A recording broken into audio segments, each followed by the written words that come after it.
தட்டலாம். கர்த்தருக்கு மகிமை. கர்த்தர் நல்லவர் தானே. ஒரு நாள் கூட நான் ஸ்கூலுக்கு போகல, எங்க அப்பா அம்மா என்ன ஸ்கூலுக்கு அனுப்பி படிக்க வைக்கல. கடவுள் அது செஞ்சா இது செஞ்சா போதும்னு நினைக்கிறேன். உங்களுக்கு கர்த்தர் எனக்கு செஞ்சதை ஷார்ட்டா சொல்றேன். சங்கீதக்காரன் பக்தர் சொல்றது 100க்கு 100 உண்மை. அவர் எனக்காக யாவையும் செஞ்ச முடியும். குழந்தை கிடைச்சா போதும், கடவுள்கிட்ட ஒரு வீடு கிடைச்சா போதும், கடவுள்கிட்ட ஒரு நோயிலிருந்து விடுதலை கிடைச்சா போதும், கடவுள்கிட்ட ஒரு பேயிலிருந்து சுகம் கிடைச்சா போதும், கடவுள்கிட்ட மந்திரத்திலேருந்து சூனியத்திலேருந்து ஒரு விடுதலை கிடைச்சாலே போதும்னு நினைப்போம். ஆனால் இன்றைக்கு நீங்க கேட்டுக்கொண்டு இருக்கிற கர்த்தராகிய இயேசு கிறிஸ்து, நான் பேசிக்கொண்டிருக்கிற கர்த்தராகிய இயேசு கிறிஸ்து அது மாத்திரம் தந்து விடுகிறவர் அல்ல. நீங்க விரும்புகிற விருப்பத்தின் படியெல்லாம் நன்மையானதா இருந்தால் யாவற்றையும் அவர் உங்களுக்கு கொடுக்கிறார். எனக்கு என் தேவன் பாடல்களை எழுதி பாட கிருபையை கொடுத்து, பைபிளை படித்து அவரை பற்றி பேச கிருபையை கொடுத்து, தகுதி இல்லாத எனக்கு தகுதிப்படுத்தி உங்க மத்தியில நிலை நிறுத்தி இருக்கிறாரு. ஒரு நாளும் ஸ்கூலுக்கு போகாத, அப்பா அம்மாவுக்கே அக்கறை இல்லை, படிக்க வைக்கல. 15 வயசுக்கு அப்புறம் ஏசப்பா எனக்கு படிக்க கிருபை கொடுத்தாரு. ஏன் இதை ஃபர்ஸ்டே சொல்லிட்டேன்னா, பாடல் பாடப்போற அந்த பாடல்கள் எல்லாம் கர்த்தர் இந்த புழுதி குப்பைக்கு படிக்காத வேதைக்கு கொடுத்தவர். அல்லேலூயா.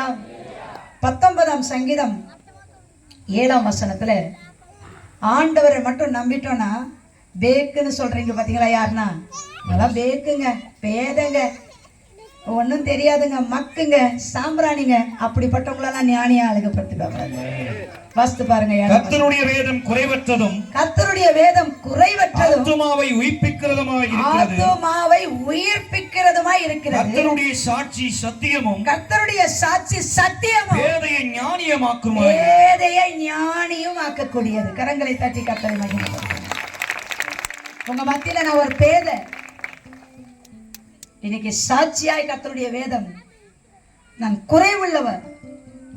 குறைவற்ற வேதம் எனக்குள்ள வந்த பிறகு, குறைவற்ற வேதத்தை நான் விசுவாசித்த பிறகு, வேத வசனத்தை கர்த்தராகிய இயேசு கிறிஸ்துவின் நாமத்தை நான் விசுவாசித்த பிறகு, இன்றைக்கு உங்க மத்தியில மைக்கு மேடல நின்று பேசத்தக்க ஞானியாய் கர்த்தர் மாத்தினார்.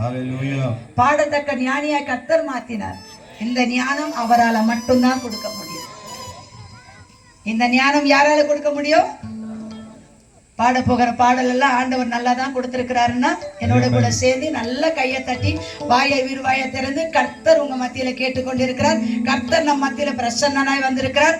அவருக்கு எத்தனை நல்லவரே, அவர் எத்தனை நல்லவரே, நம் இயேசு அவர் நல்லவரே, என்றென்று வல்லவரே. உங்க ஐயா மாதிரி ஒரு மீனிங்ல பாடி பாருங்க சும்மா. நம் இயேசு அவர் நல்லவரே, என்று வல்லவரே.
வேதம் சொல்லுது, கர்த்தர் மாம்சமான யாவருக்கும் தேவனாகிய கர்த்தர் தேவனாய் இருக்கிறார் சொல்றாரு பாருங்க. எரேமியா 32:27 வாசிக்க கேட்போம்.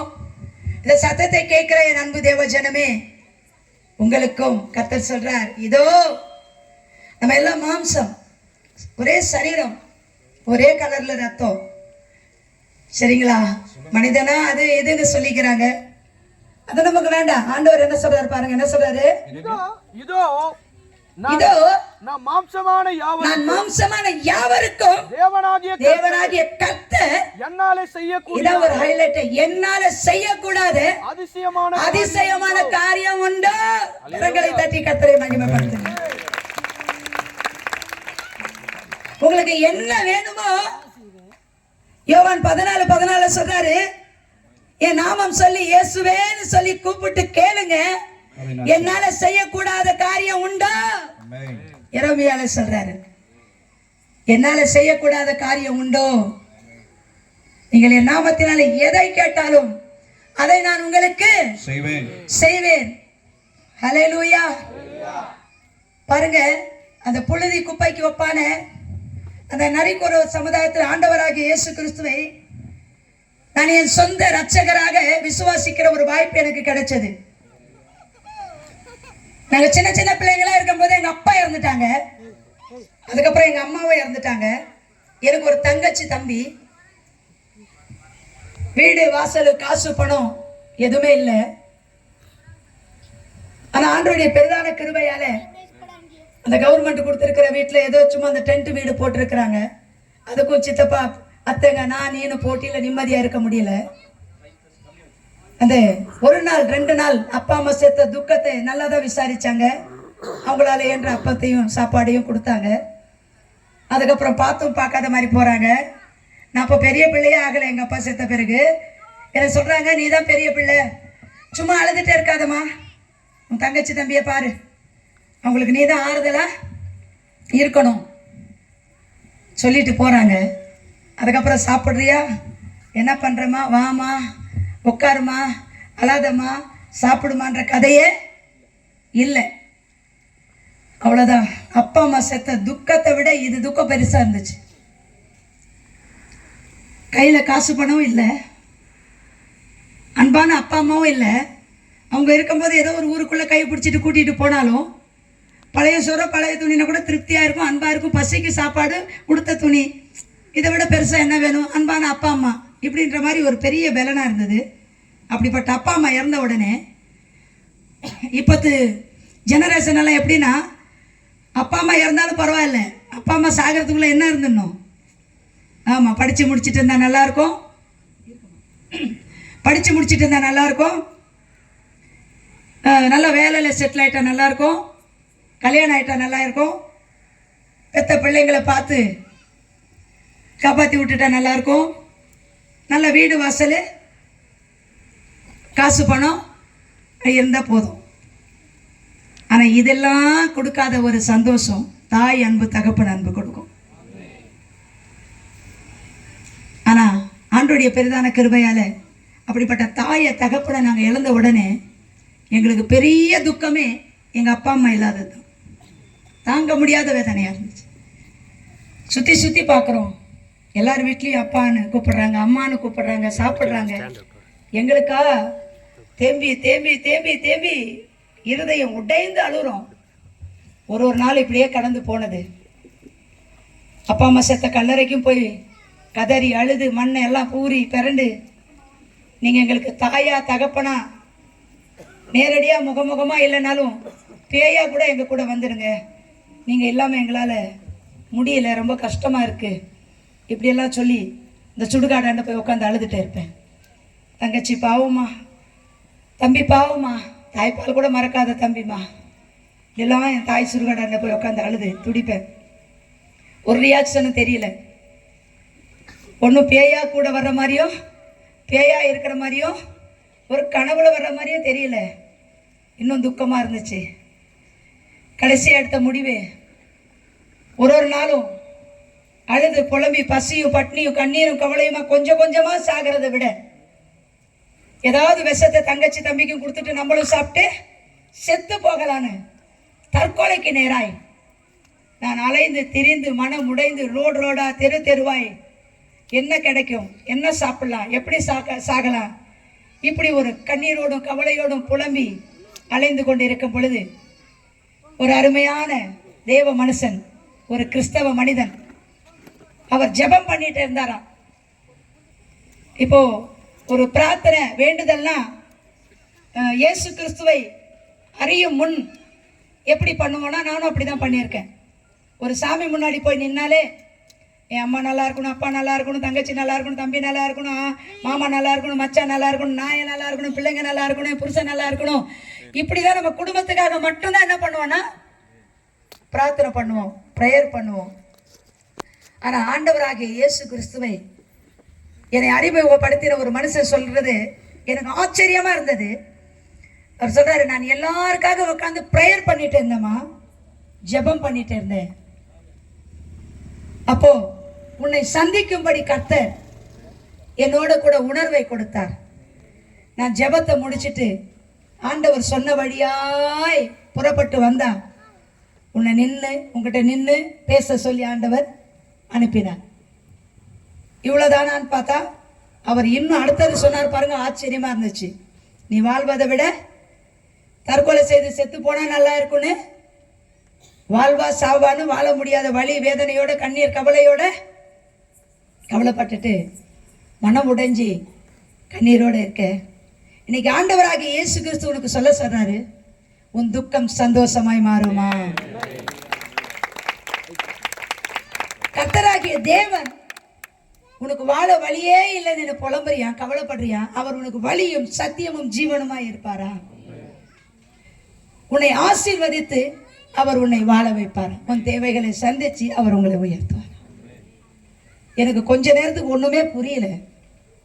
அவர் சொல்ற ஒன்னொன்னும் பார்த்தீங்கன்னா ஆண்டவர் செய்யற மகிமையான காரியம். நம்ம யாராவது நல்ல விஷயத்தை சொன்னாங்கன்னா அந்த துக்கத்துல வேதனையில அடுத்த ஒரு பதில் முடிஞ்ச வாயை திறந்து சொல்லிடுவோம், கேட்க நல்லா தான் இருக்குங்க, நடைமுறைக்கு வரணுமே, சொல்லுவோமா இல்லையா, செயல்பாட்டுக்கு வரணுமே, நடக்கணுமே, உடனே இப்படி சொல்லுவோம் இல்லையா. ஆனால் ஆண்டவராகிய இயேசு கிறிஸ்து நமக்கு அதை செய்வேன் இதை செய்வேன்னு ஒரு தேவ ஊழியக்காரர் மூலமாய் அல்லது வேதம் வாசிக்க போது வேத வசனத்தின் மூலமாய் பேசினார்னா அவர் சொல்ல ஆகும், அவர் கட்டளையிட நிற்கும். அவர் சொல்ல ஆகும், அவர் கட்டளையிட நிற்கும். அதை விசுவாசிக்கிறவங்களுக்கு தான் அந்த அதிசயம் காண முடியும். அவர் சொல்றார், என்னால செய்யக்கூடாத அதிசயமான காரியம் உண்டோ. யாத்திராகமம் 34:10 பார்வோன் ராஜா கிட்ட இருந்து அடிமைத்தனத்துல இருந்து மோசே என்ற ஒரு மனிதனை கொண்டு கர்த்தர் லட்சக்கணக்கான மக்களை 430 வருஷம் அடிமைத்தனத்திலிருந்து வெளியே கொண்டு வர்றாரு. அந்த ராஜாவுக்கு மனசு இல்லை, ஒன்னாலும் கொண்டுணும், இவங்களெல்லாம் உயிரோட விடக்கூடாதுன்னு பின்னாடியே ரதங்களோட பல வீரர்களோட அவன் கிளம்பி வரான். இதை பார்த்த உடனே ஜனங்களுக்கு கண்ணு கலங்கி பயம் வந்துடுச்சு. அடிமைத்தனத்திலிருந்து விடுதலையான ஜனங்களுக்கு புறப்பட்டு வர செய்த மனுஷன் அவன்கிட்ட என்ன ஐயா பண்றது, அங்க இருந்தா கூட அந்த அடிமையா உழைச்சாலும் உயிரோட இருந்திருப்போம் போல இருக்குது, இப்ப அந்த ஆள் செத்து அவ்வளவுதான், நம்மளை கொன்னுடுவான் போல இருக்கேன். சரி சரி பயப்படாதீங்கன்னு உடனே கர்த்தராகிய இயேசு கிறிஸ்துவை நோக்கி பிரேயர் பண்றாரு. கர்த்தர் என்ன சொல்றாரு பாருங்களேன். அதற்கு அவர், இதோ நான் ஒரு உடன்படிக்கை பண்ணுகிறேன், இதோ நான் உங்களுக்கு ஒரு உடன்படிக்கை பண்ணுகிறேன், பூமி எங்கும் எந்த ஜாதிகளிடத்திலும் செய்யப்படாத அதிசயங்களை உன் ஜனங்கள் எல்லாருக்கும் முன்பாகவும் செய்வேன். கரங்களை தட்டி உன் ஜனங்கள் எல்லாருக்கும் முன்பதாக ஜனங்களுக்காக பிரேயர் பண்ற தேவதாசர் கிட்ட கர்த்தர் சொல்றார், காண பண்ணுவேன், செய்ய பண்ணுவேன். உன்னோடு கூட இருக்கிற ஜனங்கள் எல்லோரும் கர்த்தருடைய செய்கையை காண்பார்கள். உன்னோடு கூட இருந்து நான் செய்யும் காரியம் பயங்கரமாயிருக்கும். உன்னோடு கூட நான் இருந்து செய்யும் காரியம் பயங்கரமாயிருக்கும். கரங்களை தட்டி உற்சாகம், கரங்களை தட்டி.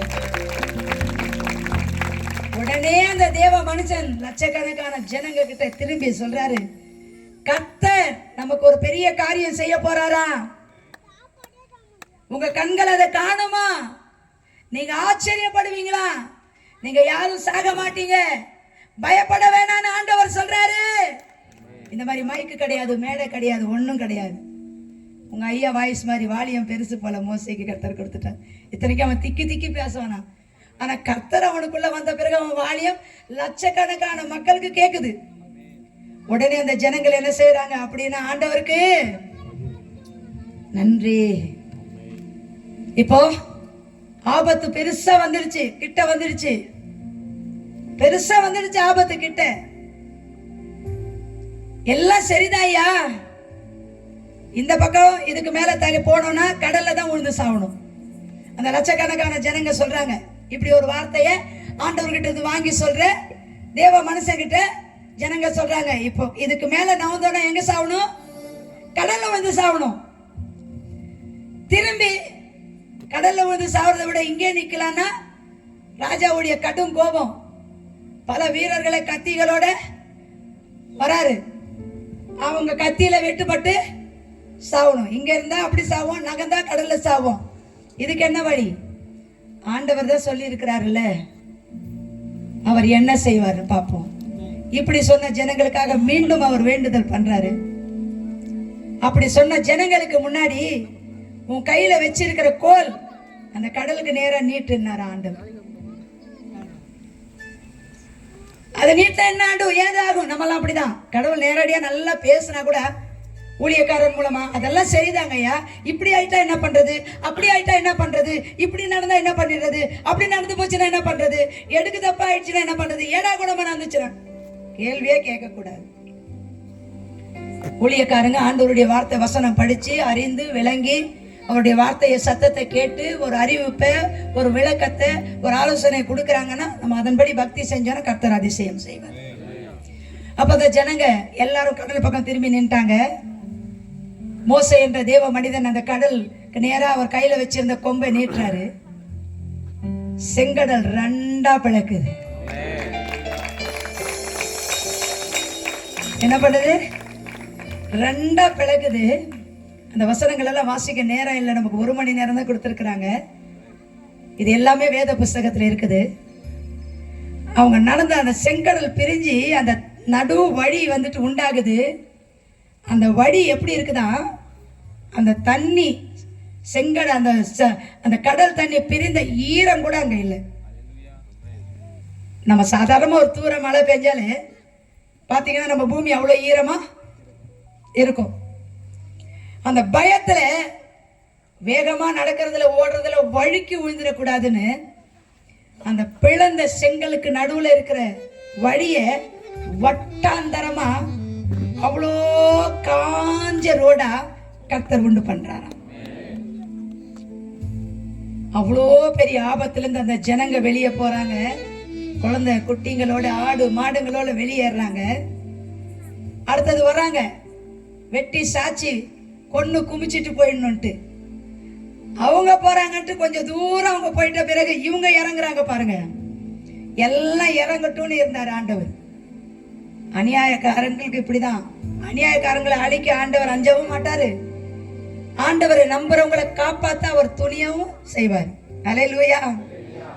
பின்னாடி வந்த எதிரி சேனைகள் ரதங்கள் அப்படியே கர்த்தர் மூடுறாரு.